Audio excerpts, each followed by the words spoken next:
Thank you, thank you. Happy July to everyone here. And I'm so glad to be here talking about my two favorite subjects, R&B music and blockchain. So a little bit about me. My name is Michael. I am based in the United States in Atlanta, Georgia. And I call myself a recovering digital marketer because that was my initial career until 2018 when I decided.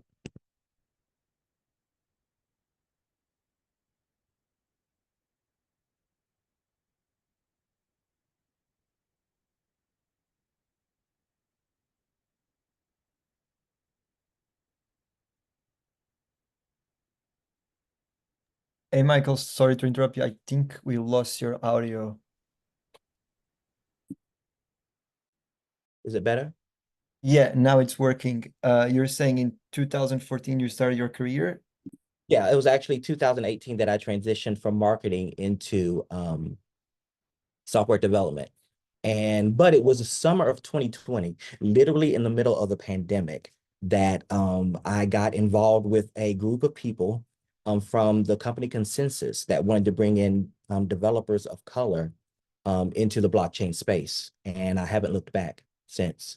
And it's now July, so it's been 4 years now that I've been a developer in the blockchain space. And I've loved it with all the ups and downs and everything in between. Far as music though, I've been a singer all my life, ever since I was a kid. And I've been a music fan, all my life as well. And I listened to all kinds of music. And when I was around 18, around the time that a little bit after I graduated high school, but before I started college, I actually started songwriting instead of just singing. So for the music side, like that's always been in me. Tech is a little bit newer than that, but bridging them together is one of my biggest passions. So besides being a software developer, I am, like I said, I consider myself a blockchain agnostic developer. That being said, as was mentioned earlier, I am the official community leader, aka guild mage for Polygon in the city of Atlanta, Georgia. So my job in that respect is to help developers and startup founders um, learn the ins and outs of Polygon so they can build upon it. And if they're already doing something with Polygon as a partial solution or a full solution, help them possibly get funding as well. But I've built on all kinds of blockchain protocols. But again, music and blockchain is my passion, which is why I founded Rhythm and Business, which is an on-chain marketplace for R&B artists. And like I said, helping independent artists has always been my passion, but in the blockchain, it just makes it even more so valuable. So glad to be here. Thank you so much, Michael. Did you prepare any presentation? Can we hear more about how participants can maybe develop something and use that knowledge you have through the hackathon that we are hosting right now? I have a quick presentation, so if I do have share screen access, um, we can start that in 1 second.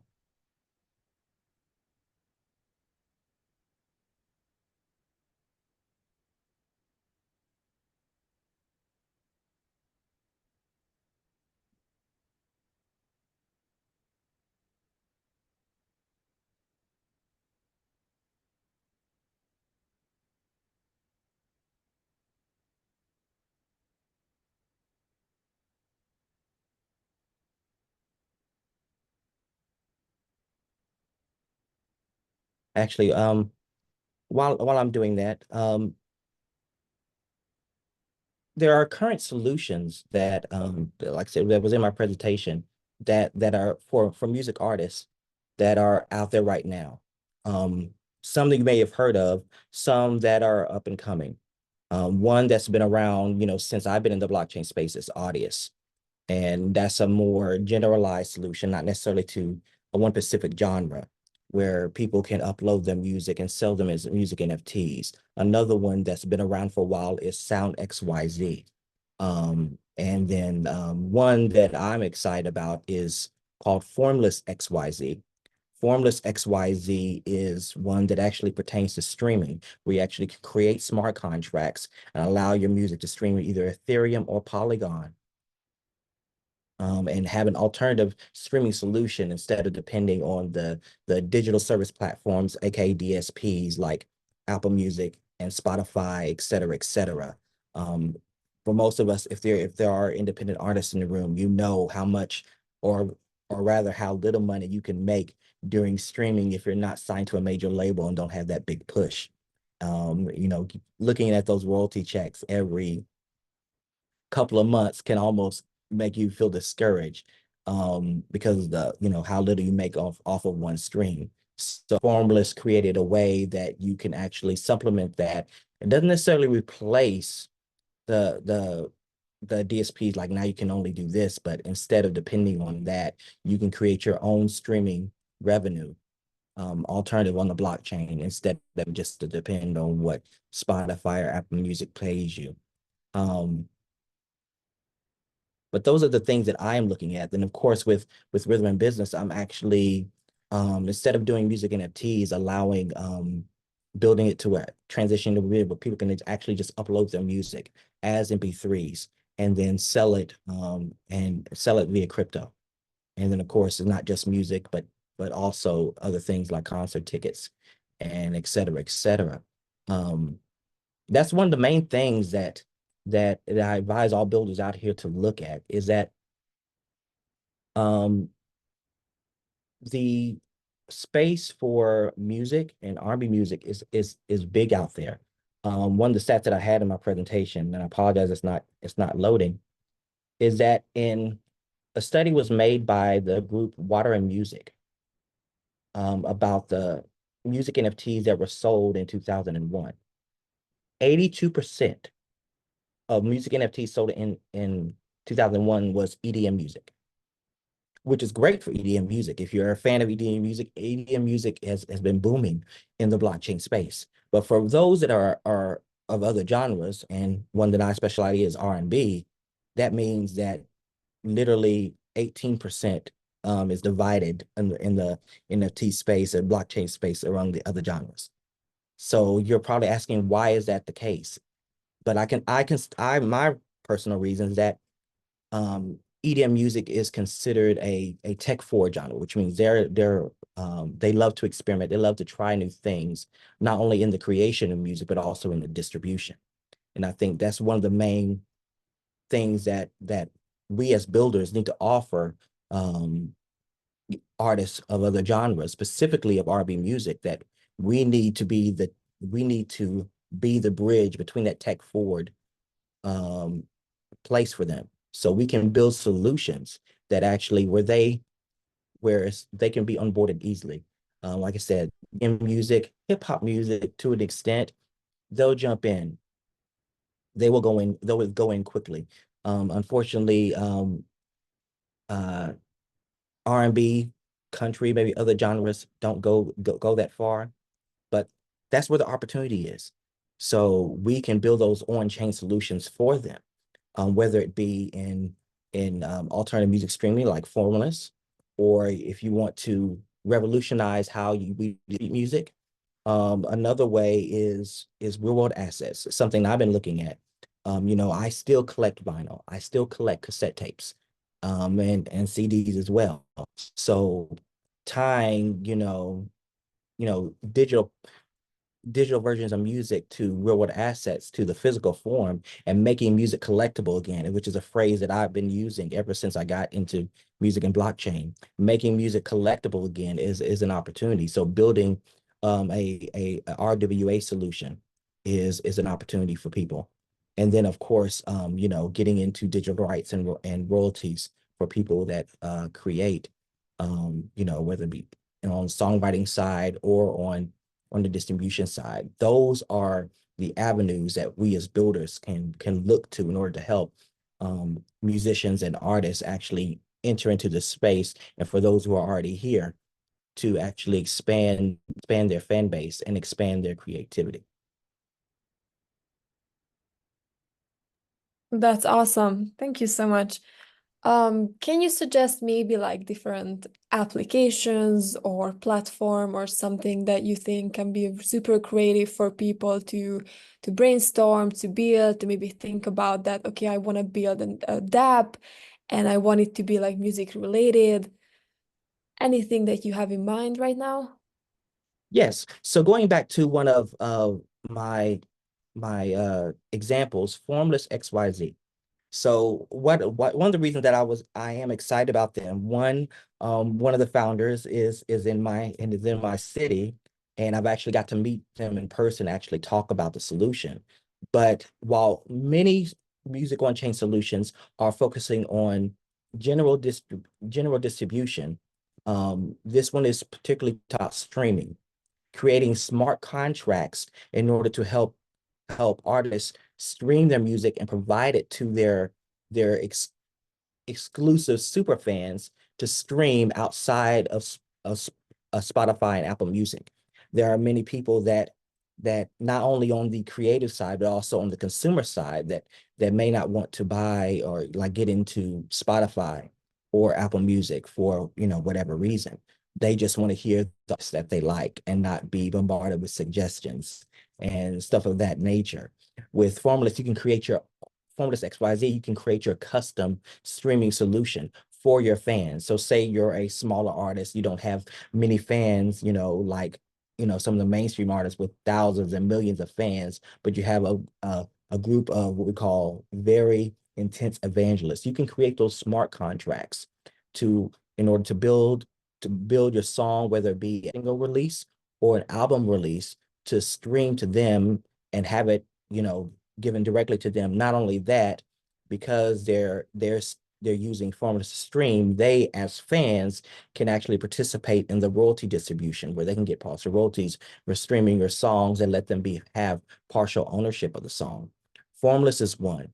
Right now, you probably heard about some of the way artists are using social fiber now. So there's two solutions that you can go that way is building upon Lens protocol, which has been doing this for a while, allowing artists, multiple mediums, but especially of music, be able to create music and distribute it through Lens on multiple platforms that are built on Lens protocol, which means you can make your own music videos and actually move those as NFTs. Also give partial ownership to the fans if you want. You can also create songs and albums on Lens protocol and distributed it through Favor or through Orb.club, through Linster, which I believe is called Hey now, and distribute it that way. On the other hand, for the people that may not know Lens, they probably heard the big the big buzz that's happening around Farcaster. And now with Farcaster, with Farcaster frames, you can do the same thing. So one solution is using the Farcaster protocol to allow musicians to create frames where they can distribute their music, where they can create NFTs, whether they be directly on the base chain or through Zora, and create frames where you can see this music video, click here to mint it. And then if you mint it, you can own part of it. You can also use Farcaster frames to create surveys and other ways of direct marketing. And going back to my marketing background, direct marketing. So you're directly marketing to your fans. So you can find out exactly what they want from you as an artist, instead of just shooting in the dark and hoping something hits. So there are many solutions right now, but I would say like two of the ones that for independent artists, not for signed artists, for independent artists, um, that builders can take advantage of is building something on Lens with the open actions, or building something on Farcaster profile, with frames, in order for independent artists to have those solutions to go directly to their fans.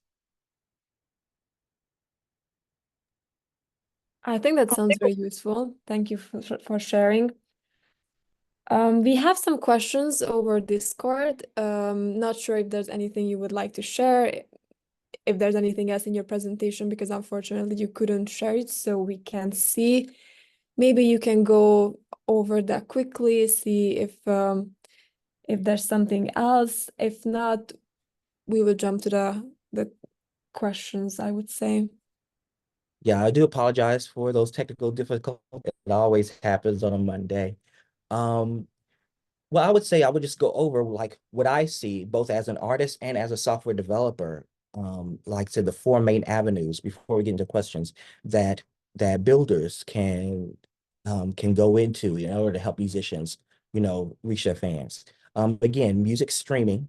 I think Formless has already done a solution, but this is not a zero-sum game. So just because Formless has a solution doesn't mean you can't create a solution to help use the blockchain and smart contracts in order to do music streaming. But then there's also music storage. Um, uh, for fans, then they again make music collectible again. You can use a solution like with Arweave, AIO, or a bundler, which I believe is called Iris now, to have people not only buy their music on chain, but also store it. And so if you want to look at Bundler as a solution in order to do that, BUNDLR, I think they're called Iris now, but if you look it up on Google, like it should redirect you. That is an option as well, because as fans, we not only we still have the mindset that we want to listen to our iPod, we still want to listen to music on our phone. So music storage is a solution. And if you want to concentrate on the fans more than the artists, that is a possible way as well. But then, as I also talked about, real world assets, especially as us old school music lovers and collectors, like we still want to collect vinyl and music, and cassettes and other things and CDs. And the best way to do that is create an on-chain solution that you can tie in, the digital asset with a real world asset, a physical asset that touch. And artists will love that. Fans will love that. That's a little bit of more of a niche market, but you will find very, very enthusiastic people that will do that. If you buy a certain exclusive NFT, you get a limited edition vinyl of the music that you love so much, with special mixes and remixes of albums. Like, I would definitely look into building that solution. That's more of a marketplace solution though. And then the other one is royalties. Um, if we're not caring about creating music, we're caring about how we get paid. Music is a business after all. So looking at the way royalties are currently distributed in the traditional market, with performance royalties, as writers, and then as artists, sales of songs and albums, revolutionizing that, building a solution for that will definitely help artists and will definitely get you customers. Super interesting. Thank you so much for sharing again. Um, One of our questions we have is, why did you pick that blockchain to build on? I guess participants wants to know more about that part for now. Yes. So the reason I looked at blockchain, that was like, again, 4 years ago when I got introduced as a developer into the blockchain space and saw the possibilities of what you could do with blockchain, owning your stuff and be able to distribute things in a new way. Literally, the first thing I thought of is, how can I do my music on the blockchain? Literally, like, one of the first things I thought of is that. Um, and then I looked up online to see if there was any current solution at the time. And then there seemed to be a revolution of artists doing things around 2021, as we were kind of sort of coming out of the pandemic. But again, like I said, mostly EDM, some hip hop. There were four R&B artists that actually truly ventured during that time into the blockchain space. One is Trey Songz. He did an NFT collection on Binance Smart Chain, with Helios Music. Um, uh, the RB artist Mario did one. And then Akon was looking at it in the weekend as well. But the reason why I got into it is that, as an independent artist, I want to own my stuff. I self-publish, so as a songwriter, all the publishing comes to me. As an artist, I have my own label, so all the sales comes to me. and in various degrees, other independent artists do that. So blockchain seemed like the best solution to do that, to actually build an innovative solution where I can still own my stuff, but be able to still create and do and distribute to my fans while not sacrificing my ownership per se. That was the main reason I wanted to get into blockchain music wise. And what do you think, how scalable the Polygon is to put music on chain? For Polygon specifically, I think it's a lot easier solutions. You'll see that a lot of, because of the way, if you've had any experience, you know, creating things with Polygon, deploying contracts is a lot, can with the gas is a lot cheaper to deploy and create solutions quicker than doing it on Ethereum mainnet and maybe some other EVM compatible solutions. Especially what the thing that they've been going on now. So like, you know, back when, you know, I got started, like, you know, looking at things in 2021 is like Ethereum was the main place, because you can basically put one FT, and if you have the right amount of fans, you could do it. You know, you can price it whatever you want. But as most people know, if they've done anything on Ethereum mainnet, like one of the main obstacles is deploying with the gas fees. So with Polygon, if you know Solidity and know how to create those contracts well, those smart contracts well, excuse me, you can deploy these contracts and get them up and running without a big upfront cost. And then for your fans, they'll be able to collect, whether it be NFTs, actual music, or other things, with a low gas cost. So it allows, for monetary reasons, it seems like an easy and shut case. And then with the way that now, you know, in 2024, with the way Polygon is innovating with their Polygon CDK and their other solutions in storage and ZK knowledge, you're able to be more innovative and do those innovative solutions without the tech costs. And I mean tech as in, you know, onboarding and learning the way to truly create these smart contracts, and then the money costs as far as gas. Makes perfect sense. Thank you for explaining. One last question. I think we have. Are you familiar with a project called Audius?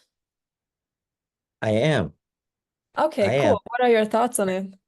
Yeah, I do like it. That was one of the first ones that I mentioned. And like I said, that's been around a long time. That was literally one of the first ones that I heard of, because there was a time where I spent like early to 2021, like looking at every solution possible.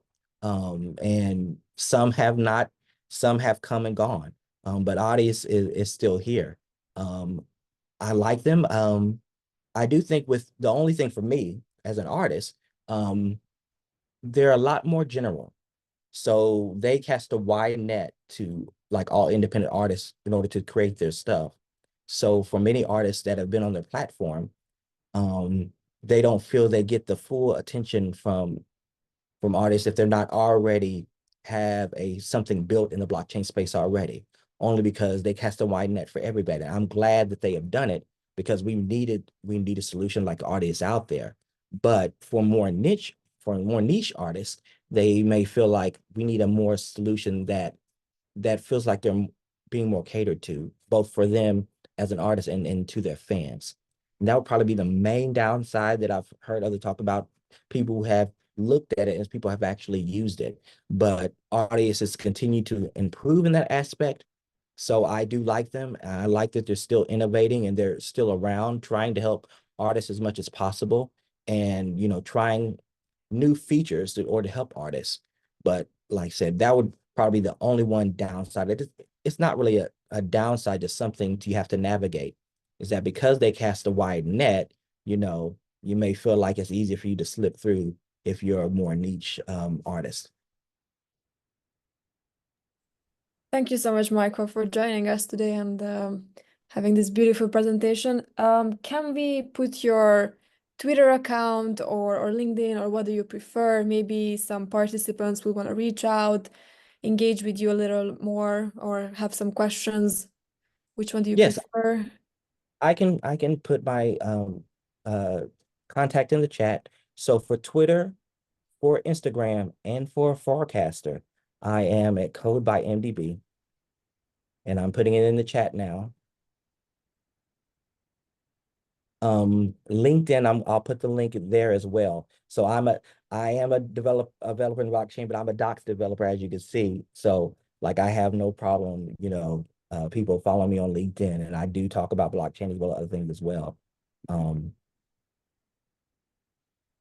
So there, my Insta is in there, and then I'm putting in the link now for LinkedIn. And if anybody wants to, talk about music solutions, as both on the tech side as well as the artist side, I'm more than available to talk with you. Wonderful. Thank you so much, Michael, again, and have a wonderful day or night, depending on where you're joining right now. All right, thank you so much. I'm glad to be here. Thanks for having me. Thank you. Bye. Have a good day.